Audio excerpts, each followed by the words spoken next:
खबर रोहतक पीजीआई से जुड़ी हुई है। रोहतक पीजीआई में ऑक्सीजन सिलेंडर लीक होने की खबर है। यहां पर एक मरीज बाल बाल बच गया, मरीजों में हड़कंप मच गया, अफरा तफरी का माहौल देखने को मिला। हादसे का वीडियो भी सामने आया है। तो रोहतक पीजीआई में ऑक्सीजन सिलेंडर लीक होने का यह मामला, जिसमें एक मरीज बाल बाल बचा, मरीजों में हड़कंप मच गया, अफरा तफरी का माहौल भी वहां पर देखा गया और इस घटना का वीडियो भी सामने आया है। तो मरीजों में हड़कंप मचा, अफरा तफरी मची जिस वक्त ये ऑक्सीजन सिलेंडर लीक हुआ।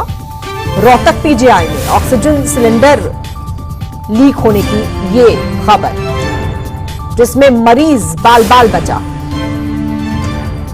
वहीं ऑक्सीजन सिलेंडर लीक होने से आसपास अफरा तफरी का माहौल देखा गया, मरीजों में हड़कंप मच गया।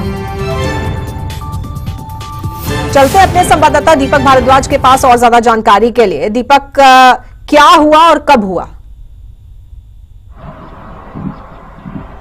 हाँ जी, देखिए ये रात का मामला है और रोहतक पीजीआई के वार्ड नंबर 5 जो सर्जिकल वार्ड है, वहां महम की रहने वाली एक महिला, उसका इलाज चल रहा था और वो ऑक्सीजन पे थी। तो जैसे ही ऑक्सीजन देने के लिए इस सिलेंडर का वाल्व खोला गया है तो उस वाल्व के अंदर ब्लास्ट हो गया और ब्लास्ट होने के बाद महिला की स्थिति, क्योंकि उनको ऑक्सीजन की जरूरत थी, तो उसको भी काफी दिक्कतें आई और उसके बाद महिला सुखदेही को आईसीयू में भर्ती कराया गया और वहां पर उनका इलाज फिलहाल चल रहा है। इसके अलावा मैं आपको बताना चाहूंगा कि एक युवक भी साथ खड़ा हुआ था, वो भी इस हादसे के अंदर घायल हुआ है। तो कहीं ना कहीं कह सकते हैं कि ये घटनाक्रम होने के बाद वहां पर पूरी तरीके से हड़कंप मच गया, क्योंकि सिलेंडर में ब्लास्ट का मामला था। तो वो बाद में पता चला कि ऑक्सीजन का सिलेंडर था जिसमें ये ब्लास्ट हुआ है। तो कहीं ना कहीं कह सकते हैं कि एक बड़ा मामला था।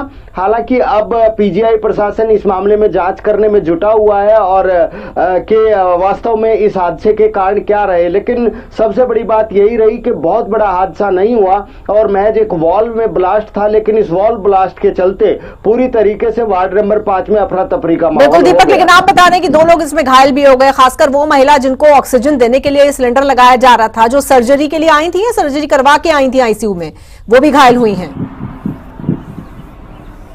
जी देखिए, वो एडमिट थी यहाँ पर वार्ड नंबर 5 के सर्जिकल वार्ड में। तो हो सकता है उनकी सर्जरी हुई हो, हालांकि इस बारे में अभी तक पूरी जानकारी नहीं है। लेकिन हाँ, उनको ऑक्सीजन की जरूरत थी और उस ऑक्सीजन को लगाने के लिए ये सिलेंडर लाया गया था और जैसे ही वाल्व खोला गया तो उस वाल्व में ब्लास्ट हुआ है। और इसके अलावा एक और युवक वहां पर मौजूद था, वो भी इसमें घायल हुआ है। तो कहीं ना कहीं कह सकते हैं कि फिलहाल महिला को, क्योंकि ऑक्सीजन थी, तो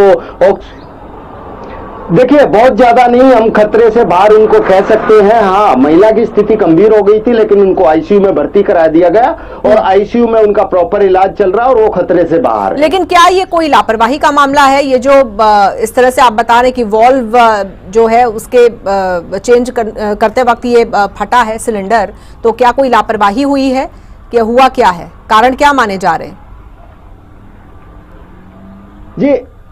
जी देखिए, अभी तक कारण पूरी तरीके से स्पष्ट नहीं हो पाया। पीजीआई ये कह रहा है कि हम मामले में जांच कर रहे हैं, क्या कोई टेक्निकल फॉल्ट है या फिर कोई ह्यूमन एरर है। वो सारी चीजें जांच के बाद पता चलेंगी कि इस ब्लास्ट के पीछे क्या कारण रहा और उस